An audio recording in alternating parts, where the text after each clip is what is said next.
Boa noite a todos, né, que estão aqui presentes fisicamente e aos que estão presentes virtualmente, né. Essa mesa é para a gente apresentar o livro A Negativa, sobre desmentidos, recusas e negacionismos na clínica e na cultura contemporânea, que foi organizado pela colega Vanusa Postigo, e a gente tem aqui alguns autores que contribuíram com trabalhos ao livro, e eu vou apresentá-los, né? Tem aqui uma colinha. Em sequência, a gente vai, para que cada um possa falar um pouco sobre seu próprio trabalho para apresentar o livro, né? Bom, aqui a gente tem a Moná Vinogradov, que é psicanalista e professora associada do Departamento de Psicologia da PUC-Rio. A gente tem o Rafael, que está aqui do lado direito, que possui graduação em Direito pela Universidade Católica de Petrópolis, especialização em Sociologia Política pela UCAM e é membro associado em formação do Círculo Psicanalítico do Rio de Janeiro.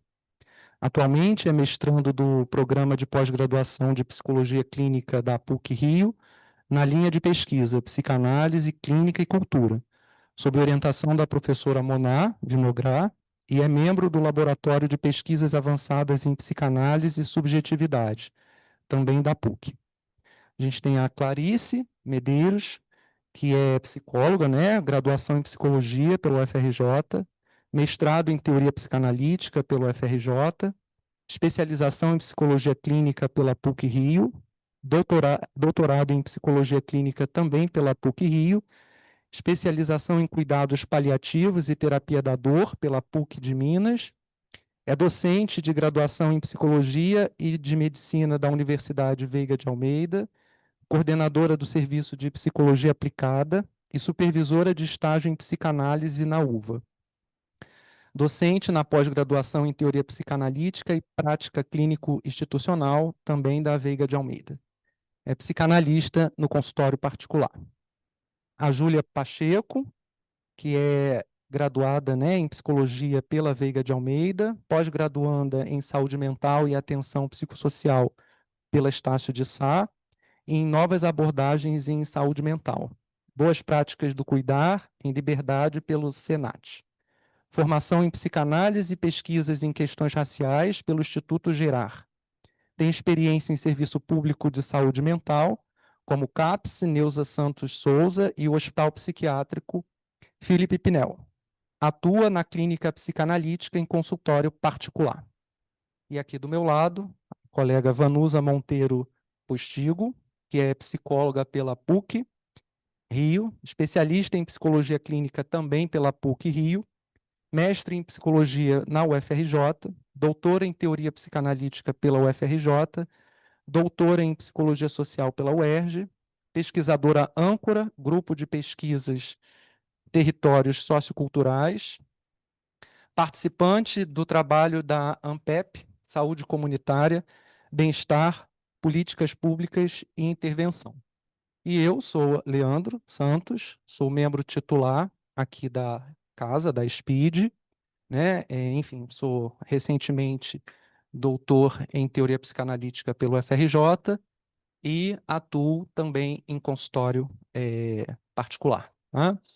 Eu vou passar a palavra para a organizadora do livro, que vai apresentar o livro e provavelmente o trabalho dela, e depois a gente pode ir na sequência, né? Eu posso ficar por último, para fechar, e em seguida a gente comemorar no nosso coquetel, tá bom? Passamos então a palavra para Vanusa, tá? Obrigada, Leandro. Boa noite. É um prazer enorme estar aqui na jornada da SPID. Grata SPID, grata Leandro pelo convite da gente lançar a nossa coletânea aqui. Essa coletânea é a reunião de pesquisadores e clínicos para discutir o centenário do texto A Negativa. Então, sobre a coletânea, A Negativa é um dos raros artigos escritos por Freud de forma muito curta e sintética. É um texto bem curtinho na comparação de um caso Dora com 100 páginas, né? E essa concisão é proporcional à densidade e à polissemia desse artigo. Ele foi concebido depois da virada pulsional de 20 e depois da segunda tópica de 23. Ele é um texto que aparentemente se dedica ao estudo no mecanismo de defesa de denegação, mas entrega bem mais do que isso, indicando e remetendo a outros tópicos muito caros à metapsicologia freudiana, ainda que de forma sintética. A negação, para além de uma recusa, configura um dos mecanismos de defesa que Freud concebe no funcionamento mental, junto com o recalque e a foreclusão. A Verneinung é um processo psíquico complexo que envolve rejeição e afirmação, o dentro-fora, o objetivo e o subjetivo. Esse artigo é um trabalho excepcional, no qual ele aponta Freud, nas breves páginas, como a negativa se encontra na base da constituição do pensamento, da construção psíquica dos espaços interno e externo, das relações entre representação e afeto, testes de realidade, das relações entre as pulsões de vida e de morte e o trabalho egóico do juízo. É nesse texto de 25 que também fala de Eros como unificante e da negação como possibilidade de separação. Separação esta que é a condição de subjetivação, evidenciando a importância da pulsão de morte nesse processo. Destacamos como a negativa incide não somente em termos da estruturação subjetiva na singularidade, mas também no coletivo e na cultura. Afinal, recentemente, o fenômeno do negacionismo tem sido uma pauta bastante importante no cenário político, social, científico, com grandes impactos na nossa sociedade. Da negação da virulência da letalidade da pandemia da Covid-19 ao fenômeno das fake news, a questão da negação assume dimensão transindividual com repercussões no sujeito e na cultura. Então, a questão da negativa atravessa o sujeito e toda uma cultura que nem Freud apontava. Conforme mencionado ontem por Vânia Cidade, na maravilhosa palestra que ela nos trouxe, a psicanálise contemporânea dialoga com a abertura ao novo, ao estranho, e tudo aquilo que questiona e tensiona o saber instituído no campo psicanalítico. E assim sustenta uma escuta aos novos significantes e aos novos arranjos políticos, sociais. E a proposta nossa nessa coletânea é tensionar um pouco esse campo com temas sensíveis e delicados que talvez tenham ficado excluídos da psicanálise durante muitos anos. Quase todos os autores compõem essa mesa, mas um dos temas que não vai estar aqui, que eu quero mencionar muito brevemente, é o tema da contratransferência. Um dos artigos nossos trata de uma analista que, no seu atendimento online, ela passou por um tiroteio na comunidade próxima a ela. E a invasão desse tiroteio no setting analítico virtual foi motivo de muita análise, muita supervisão e muita tematização sobre isto que nos compõe como sujeitos da cultura. E ela faz formação num espaço onde ela vinha debatendo que ela é a única pessoa, até onde ela sabe, que não mora na zona sul do Rio de Janeiro. Que essa é uma outra questão. Então, a nossa coletânea ela traz temas interessantes e pertinentes que tensionam essa releitura contemporânea, inclusive da negativa. Brevemente falando no meu capítulo, eu trago alguns pontos relativos à escuta psicanalítica e inteligência artificial. Eu concluí um doutorado sobre a clínica online e no final desse doutorado, que começou na pandemia, eu fui invadida pela temática da inteligência artificial, que nem todos nós. O consultório começa a brotar com pessoas perguntando o que você acha desse comentário da inteligência artificial sobre o tema que eu propus. Então, nós, com os nossos gadgets, com as nossas inserções nas mais diversas digitalizações da vida, como sujeitos, estamos sendo atravessados nos últimos 20 anos, mas com a IA generativa, a gente está vivendo um movimento inédito na cultura. É a primeira vez que temos um ente não humano que está na linguagem, que está no simbólico. Lembrando que nós temos a IA tradicional, que computa e processa dados, e temos a IA generativa, que é aquela que cria sobre os dados. Cria a ponto de alucinar. As IAs também alucinam. Apareceu na mídia ontem um casal que está processando o ChatGPT, atribuindo ao ChatGPT um suicídio. Não é o primeiro caso. O ano passado, na Bélgica, tivemos um precedente de um rapaz numa crise, uma ecoansiedade, que se dirige ao ChatGPT, conta das angústias dele, fala da ideia de suicídio e a IA estimula esse suicídio. De fato, ele vem a óbito 6 semanas depois de ficar conversando com a IA. Então, nós temos hoje um outro. Então, temos que incluir nas nossas pesquisas, na nossa teoria, na nossa clínica, esse outro que se apresenta na IA generativa. Então, pontualmente, o que eu coloco é que a psicanálise é apresentada como a terceira ferida narcísica pelo Freud, né? E aí tem uma autora, alguns autores estão falando, a Lúcia Santaella é uma delas, que a IA seria a quarta ferida narcísica da humanidade. Esse simbólico não humano que, com toda a sua capacidade de processamento de dados infinitos, com toda a sua capacidade de criação, seria pela primeira vez algum ente que faria face ao humano e seu simbólico. Então, o que eu tento trazer muito brevemente, que a discussão é incipiente, é como que a gente vai incluir esse outro na nossa clínica, no nosso cotidiano e na nossa escuta. Brevemente adiantando, não é que a inteligência artificial faça face à escuta analítica, longe disso. O que a psicanálise escuta é o inconsciente. E daí o meu artigo da negativa. A negativa vem porque é a partir do não, da expulsão do outro, que se funda o sujeito, através do recalque. E o Freud aponta nesse texto, para além desse inconsciente, desse outro que é o inconsciente, ele aponta a radicalidade do outro, da pulsão de morte, da negação radical. Então, nós trabalhamos com sujeitos cindidos, com a ferida, com trauma, e é isso que nós escutamos. Isso a IA nunca vai poder escutar. Passa a palavra. Obrigada. Podemos seguir com o Rafael ou você? Pode ser. Boa noite, todo mundo. Meu nome é Rafael, eu sou aluno da Moná, né? A gente escreveu esse artigo em conjunto, né? Mas, bom, eu vou falar, né, que a Moná é colaboradora nesse artigo, como ela mesma disse, né? Eu considero que a gente escreveu 50-50, né? Mas, enfim. E eu escrevi aqui, né, uma pequena apresentação, então, porque da última vez que eu falei também não deu muito certo, né? Pô. Então, basicamente, o meu artigo para essa coletânea é sobre o Heimlich, né, em familiar, ou de dezenas outras traduções que esse texto teve em português. Né. Curiosamente, é um conceito muito pouco utilizado no corpo metapsicológico de forma geral freudiano, né?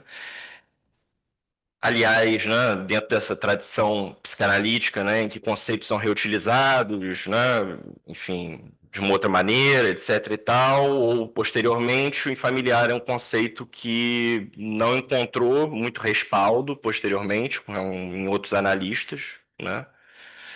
Talvez quando Lacan fala de êstimo, a gente possa encontrar algo desse sentido, mas assim, de forma mais geral, é um conceito que foi muito apropriado pela estética, pelas artes, pelo cinema, né?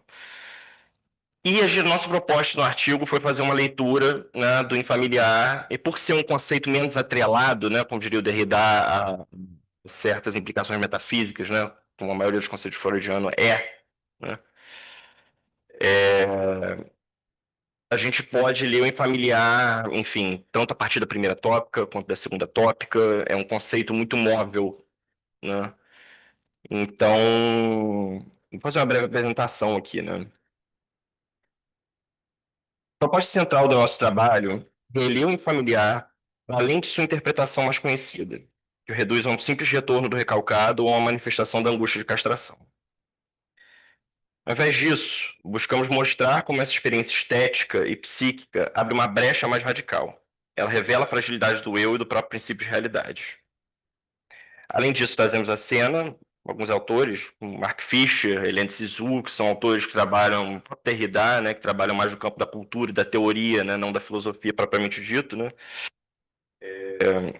para mostrar como o familiar funciona não só como um conceito clínico, mas também como um operador estético e ontológico, que continua a ressoar em campos tão distintos quanto a literatura, o cinema e até mesmo a robótica. Né.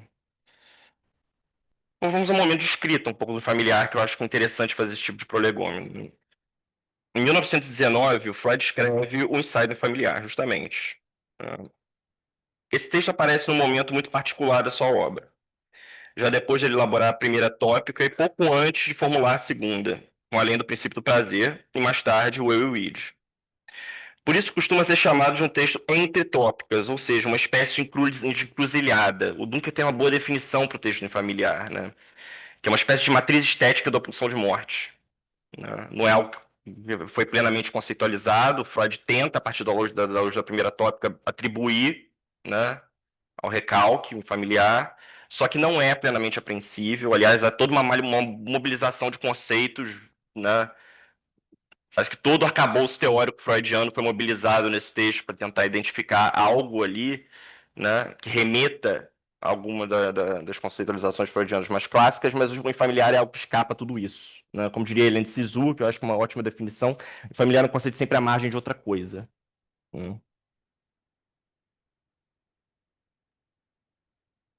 Interessante é justamente isso, que ao lidar com o tema, Freud recorre à estética, à antropologia, ao animismo e até experiências pessoais. Fala de bonecos que parecem humanos, de estar perdido numa cidade, de presenças fantasmáticas, de corpos mutilados, retornos repetitivos a lugares familiares. Em todos esses exemplos, o familiar se mostra de repente estranho, inquietante e assombrado.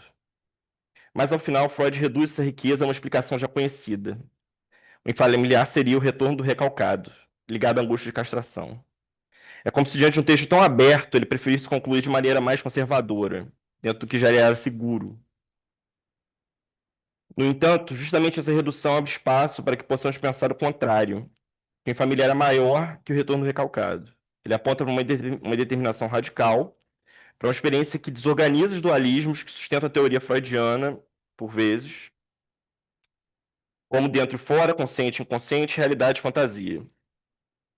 Toda essa discussão Freud dualista, Freud monista, Freud pluralista. Aliás, recomendo muito o artigo da Moana sobre isso. 6 anos depois, em 25, Freud escreve um pequeno texto, A Negativa.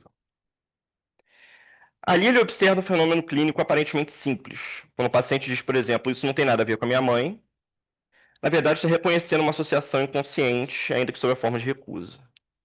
Freud conclui que a negativa é uma operação psíquica ambígua. Ao mesmo tempo permite que o conteúdo recalcado chegue à consciência, mas só sob a condição de ser rejeitado. É uma aceitação parcial, uma admissão travestida de recusa.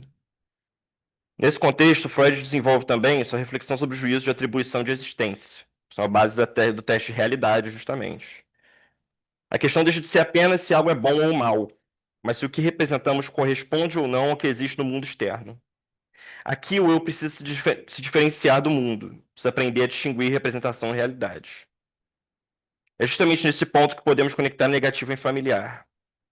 Ambos colocam em crise a fronteira entre dentro e fora, entre a ideia e a percepção, entre subjetivo e objetivo. No familiar, o teste de realidade falha, entra em curto-circuito e algo aparece onde não deveria, ou falta justamente onde deveria estar. A leitura que propomos, portanto, é que o familiar não se reduz a um conceito clínico fechado. Ele é melhor entendido como uma experiência de indeterminação.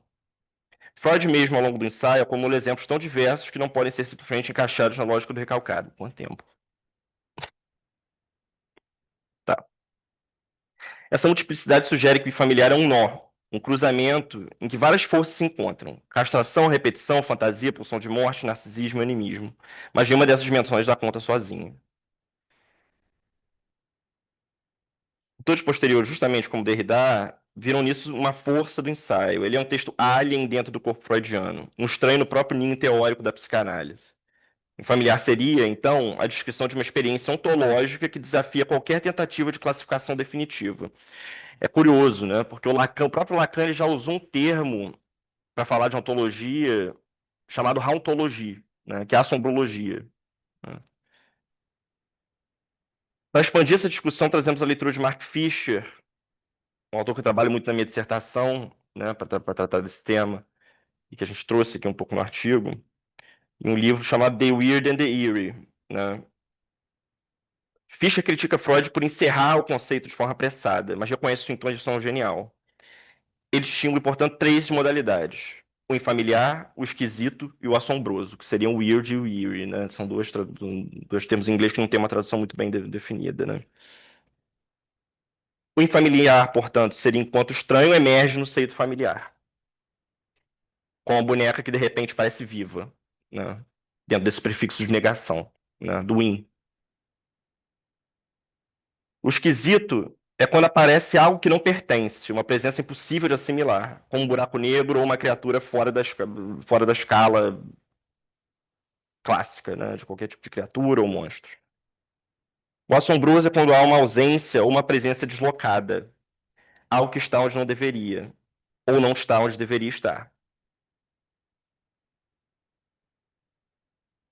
Portanto, essas categorias ampliam a reflexão freudiana e produzem verdadeiros colapsos dentro desse teste de realidade que a negação ela pretende pôr, né? No sentido de ter uma dialética clássica, né, entre afirmação e oposição, o infamiliar é algo que não consegue nem afirmar nem negar, né? É algo que fica absolutamente num deslocamento aberto. Em resumo, o que buscamos mostrar é que o familiar não deve ser visto apenas como retorno do recalcado. Ele é uma experiência estética e psíquica que revela a fragilidade do eu, que desafia o princípio de realidade e que aponta para uma determinação radical no coração da experiência humana. Ou seja, em familiar é afinal aquilo que insiste em não ser totalmente apropriado, que borra as fronteiras entre o dentro e o fora, o familiar e o estranho, o conhecido e o indominável. E talvez seja justamente por isso que mais de um século depois ainda continuamos a falar dele. É, por aí. Ainda não. Vamos? Vamos. Bom, gente, boa noite. Eu vou falar um pouquinho sobre o artigo escrito em coautoria com a Júlia Pacheco, né? E ele é intitulado E Eu, Não Existe? As controvérsias da Constituição do Eu e a noção de não ser em Franz Fanon. Quando surgiu o convite da Vanusa, né, para escrever algo sobre a negativa, coincidiu com o período em que a Júlia estava escrevendo a monografia dela, o trabalho de conclusão de curso dela na Universidade em Psicologia, sobre racismo, e coincidiu com um paciente que eu estava atendendo, um homem negro, que terminou um relacionamento com uma mulher branca e estava às voltas com esse término e tal, e aí chega uma outra amiga para ele e fala assim: mas vem cá, você já se deu conta que você é um homem negro? E que você, como sendo um homem negro, você só se relaciona com mulheres brancas e, de uma forma ou de outra, mais cedo ou mais tarde, você vai ser tido como um homem hostil, um homem agressivo, um homem esquisito. Você já parou para pensar nisso? Então, essa confluência, né, deu origem a esse artigo, né? Eu queria agradecer muito a Júlia, porque quando veio o convite, né, da Vanusa, eu falei: Júlia, isso só faz sentido se a Júlia entrar comigo, porque mais da metade é dela, é trabalho dela, né? Então, eu vou fazer coro aqui a Monarca, acho que eu estou mais como colaboradora do que qualquer outra coisa, né? Então, a partir desse fragmento, né, a gente foi traçando um pouco essa questão da negativa para chegar na noção de não ser do Fanon, né? Eu preparei um escrito aqui, que pelo visto está meio grande. Eu vou dar um pulo aqui, porque a Vanusa já falou e os colegas já falaram, né, sobre a questão da importância dessa partícula da negativa para a constituição do eu, para você poder fazer essa diferenciação entre o que sou eu e o que é mundo externo, o que sou eu, o que é objeto, o que é eu, o que é não eu, né? Então, o Freud coloca isso através da negação primária, né, e da afirmação primordial. O interessante é que também lá, se eu não me engano, no texto do projeto, o Freud vai colocar que esse objeto ele pode ser um outro semelhante, né? Então, não estamos falando só de eu e copo, né? Estamos falando de eu e um outro semelhante a mim, né? E aí a gente, pensando também a partir do Lacan, do estágio do espelho, né? A gente vai entendendo como que é necessário para que um eu se constitua, que haja a presença de um outro, né? De um outro semelhante, enquanto humano também, né? Mas também o outro enquanto simbólico dessa cultura, enquanto essa linguagem que vai infiltrando nessas relações, né? E aí o Lacan vai dizer para a gente, né, que essa presença de um outro, ao mesmo tempo que ela nos constitui, ela é uma coisa meio confusa, porque eu sou assim como o outro, isso traz uma semelhança, mas eu preciso me diferenciar a partir disso, né? Então, esse outro, ao mesmo tempo que ele vai ser tomado como igual, vai ser reconhecido como rival, né, através daquilo que o Lacan chama da tópica do imaginário. Então, o eu e o outro vão entrando em luta de reconhecimento mútuo. Essa dualidade começa, inicia uma tensão, né? De um lado o ódio, de outro o fascínio. E aí entra, né, o que o Freud distingue, né, o Lacan vai apresentando, que é a instância do ideal do eu, né, que é a instância de onde o eu vai se percebendo amável ao outro, né? Então, o sujeito vai passando a vida tentando se moldar a esse ideal, esses significantes que o outro gosta, o outro deseja, o outro quer, né? Então, meu filho, quando crescer, ele vai ser médico, né? Meu filho, quando crescer, vai ser inteligente. Meu filho não tem que fazer nada, não faço nada para ele, a não ser que ele seja feliz, né? É difícil, né? Complicado. Ou, né? Branco. A noção de sujeito, pela psicanálise lacaniana, é colocada entre significantes, né? O sujeito é efeito da cadeia significante, está nesse intervalo. Então, por exemplo, ele é homem em relação à mulher, em relação ao marciano, em relação a algum outro significante. Ele é preto em relação ao branco. Então, como o Fanon, né, o Fanon é psicanalista, né, em seu célebre livro Peles Negras, Máscaras Brancas, ele vai expor que o preto é colocado pelo olhar imperial do branco. Com isso, o homem negro, para ter sua existência legitimada, crê que é preciso ser branco. Para sair da posição de não eu, se faz necessário utilizar máscaras brancas. O negro encontra-se em uma zona de não ser, né, que o Fanon vai apresentar, por ser esvaziado de sua existência ontológica. Além disso, quando há algum reconhecimento, é para lhe categorizar como objeto de medo, de estranhamento, hostil, né? O Fanon traz aquele exemplo, olha mãe, um menino negro, né? A gente pode pensar no Rio de Janeiro, né? Tá o menino andando na rua, é um assaltante, né? É importante notar, ademais, que a socialização que a racialização não é apenas algo que aparece no campo individual, mas de um sistema histórico e político que define espaços geográficos, sociais, laborais, de forma hierarquizadas. Os efeitos desse racismo estrutural, onde o Brasil foi construído, produz uma desconexão entre identidade e o social, gerando uma dor de existir.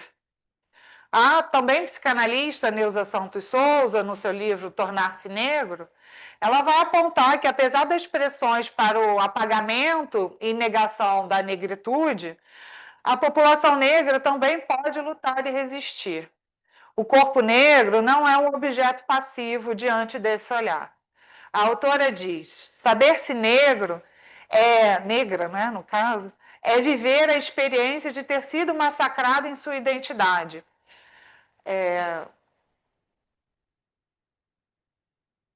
Ser compelida a expectativas alienadas, mas é também, sobretudo, a experiência de comprometer-se, a resgatar a sua história e recriar-se em suas potencialidades. Retomando a noção de Nancet, do Fanon, este sublinha que há uma luta contínua para a validação da sua existência. É um ato de resistência, que a gente pode escutar de resistência, contra a própria estrutura que perpetua essa desumanização. Então, o título desse trabalho remete a esse impasse subjetivo e social. Diante da negação da existência imposta pelo branco, a abertura de uma questão como um ato de insurgência e resistência. E eu? Não existo? É isso. Eu gostaria de acrescentar aí para além da teoria, que eu acho que já foi muito bem exposta por todos os colegas, é que esse ano a gente completou 100 anos, né, de Fanon, que é um autor que por muito tempo ficou esquecido. No meu percurso de graduação, eu li tantos autores da psicologia, para além de Freud, de Lacan, e perdia horas ali tentando entender tantas coisas, e por vezes, eu me via meio perdida ali, de falta de identificação mesmo. E esbarrar em autores como Fanon, como Neuza Santos, como Isildinha, que não são autores comumente falados numa graduação de psicologia. A não ser que às vezes tenha ali um professor ou outro que se interessa e comenta, mas é claro que os 5 anos não vai abarcar aí todas as necessidades e todas as pluralidades da psicologia. Então, acho que essa oportunidade, além de ser muito simbólica nos 100 anos do Fanon, abre também portas para a gente repensar esses autores que ficam às margens, às vezes, como um retrato da nossa sociedade, né? Eu fiz estágio no CAPES Neuza Santos, e foi num momento muito representativo, porque o CAPES trouxe um novo sentido numa autora que trazia muito sentido para a minha vida naquele momento. E escutar frases de homens e mulheres negras naquele ambiente, num ambiente periférico, de muito sofrimento, de muita dor, de uma zona de não ser, de estar às margens da nossa sociedade, que ir numa praia numa terça-feira para eles não era uma coisa muito comum, porque, segundo vozes ditas a eles, aquele lugar não é para eles. Por que não dizer sobre isso, né? E por que não reafirmar que sim, aquele lugar é para eles? E que sim, você deve ser respeitado e deve receber sim o seu lugar no mundo. E ressignificar esse lugar que muitas vezes está à margem. É só a gente olhar para o nosso lado. Em 5 anos de graduação, muitas vezes eu era a única mulher negra da minha sala. Então, a gente precisa assim, olhar para isso e olhar essas negativas e essas exclusões. Porque que sociedade a gente quer construir se a gente vive no Rio de Janeiro e a sua história é marcada por muitos momentos de exclusão negativa, segregação e zonas, como o Fanon diz, extremamente áreas estéreis. Desculpa, gente, vou colar aqui. Regiões extremamente estéreis e áridas. Se a gente não fala sobre isso, não dialoga sobre isso, né? Então, obrigada pela oportunidade. Obrigada, Clarice, por me ouvir e me apoiar. E a Vanusa, pela oportunidade de também estar nesse livro, porque eu acho que é isso, é um novo lugar para repensar e poder resgatar esses autores que tem tantos outros textos, né? Fanon tem Condenados da Terra, tantos outros artigos que a gente pode pensar um novo lugar para psicanálise, um novo lugar na nossa sociedade. Obrigada. Agora eu vou falar. Bom, antes de mais nada, boa noite a todos. Eu queria, na verdade, agradecer a Vanusa pelo convite para compor o livro. E aí, a partir do convite da Vanusa, eu convidei o Rafael, que estava com o texto mais ou menos encaminhado, e aí pude fazer uma camada adicional do texto. Me reconheço no texto, né? O Rafael abriu o caminho, mas reconheço nas ideias ali que ele deitou no papel muitas das coisas que a gente conversou.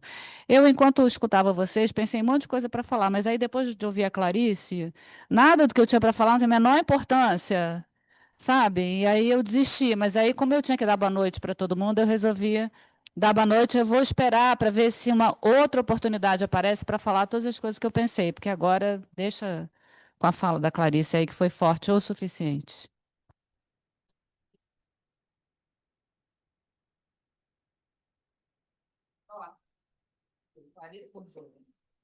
Bom, agradecer a fala da Júlia, dos colegas, né, e falar brevemente sobre o meu trabalho nesse texto, né, um pouco da história dele, porque eu tinha recém terminado o meu percurso em doutorado, então é um momento em que a gente quer ficar longe de pesquisa, né?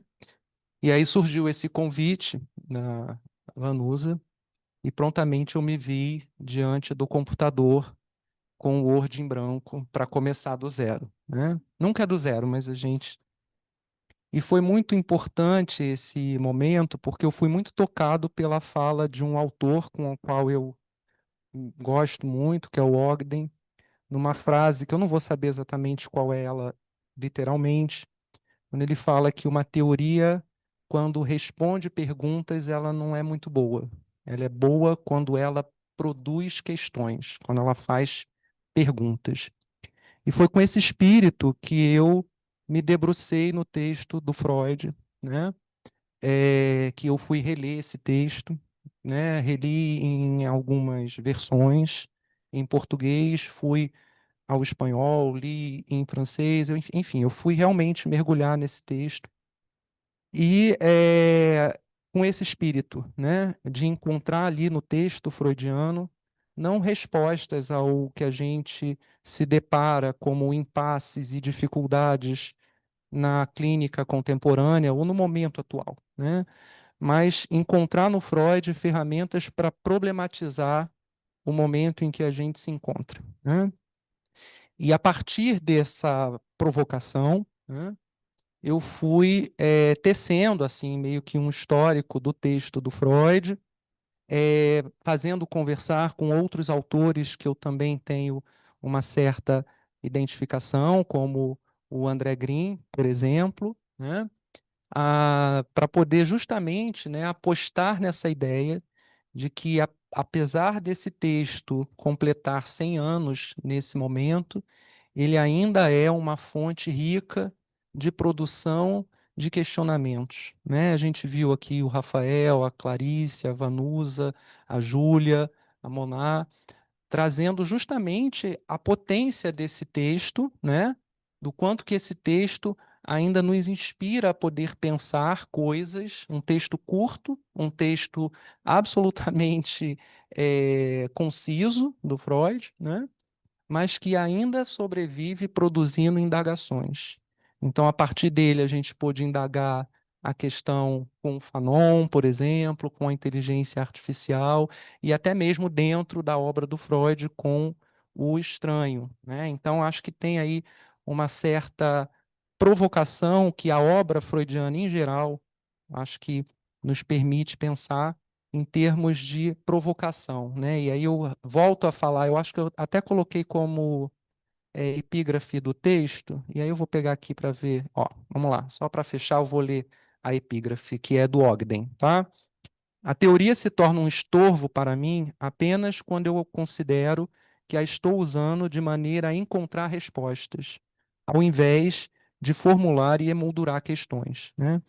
Então, é um pouco esse o espírito do meu trabalho, eu acho que é o espírito do livro, o espírito desse encontro, que a gente possa sair daqui hoje não procurando respostas nesse livro, nessas contribuições, mas questões, né? Mais perguntas, né? Enfim, é um pouco por aí que eu queria trazer a minha fala e deixar aí o convite para que vocês acessem o livro, né? E possam, num momento posterior, em psicanálise é tudo a posteriori, né? A gente possa novamente se encontrar, quem sabe num outro momento, numa outra jornada, em que aí vocês já com o livro em mãos, a gente possa fazer uma outra conversa, né? Bom, a gente estava programado... Vai querer falar ainda, mano, alguma coisa? Ah. Bom, Tem uma frase que está me vindo à cabeça o tempo inteiro, também porque eu estou trabalhando esse tema na disciplina enfim, na universidade, e uma frase que eu tinha esquecido e que eu me lembrei recentemente, enquanto preparava o material, que é de um cara chamado Jean Hippolyte, que é uma figura especialíssima, tanto do ponto de vista da sua produção e da sua importância na história da filosofia, mas também do ponto de vista da minha alforria. O Hippolyte me alforriou durante o mestrado, o doutorado, porque ele fez uma coisa, só uma anedota, ainda não é o que eu queria falar, não é a frase ainda, porque ele fez um negócio um texto dele, com o qual eu esbarrei durante o doutorado, agora não me lembro se foi doutorado, acho que foi mestrado, que se chama Freud, precursor de Hegel. Aí eu li aquele negócio e falei, mas peraí, como assim? O Hegel vem antes, como é que o Freud é precursor do Hegel? E ele escreve o texto inteiro demonstrando como é que o Freud foi o precursor do Hegel. Quando eu li aquilo ali, eu falei, cara, se o Jean Hippolyte pode fazer um negócio desse, eu posso fazer o que eu quiser, desde que com o mesmo rigor dele, né? Então aquilo para mim assim me abriu a possibilidade de negar os engessamentos, né, acadêmicos e tal, coisa que eu transmito. Se tem o que de mais importante eu transmito para os meus alunos, talvez eles discordem, né? Mas do meu ponto de vista, esse estímulo a negar aquilo que os constrange, digamos assim. O que me leva à frase do Jean Hippolyte, num comentário que ele fez no seminário lá do Lacan sobre o texto da negativa, que é um comentário maravilhoso que está no apêndice dos escritos. Tão bom quanto o próprio texto, né, do Freud. Mas ali a gente fala uma frase que me parece que resume tudo que a gente falou, nem tudo, né? Porque a negativa tem um conceito de dupla face, né? Ele traz um lado que aponta para a criação e outro lado que aponta para o silenciamento, para a destruição, né? Para o esvaziamento, enfim. A frase do Hippolyte, que estava querendo sublinhar justamente a importância da negativa eu ia falar na Constituição de si, mas não é só isso, né? A importância da negativa na possibilidade de produção de outras afirmativas. A frase dele é muito interessante, ele diz assim, afirmar é simplesmente afirmar, mas negar é mais do que querer destruir. Então, inclui o querer destruir, mas inclui uma outra coisa, né? Inclui a abertura da possibilidade da produção de outras afirmativas.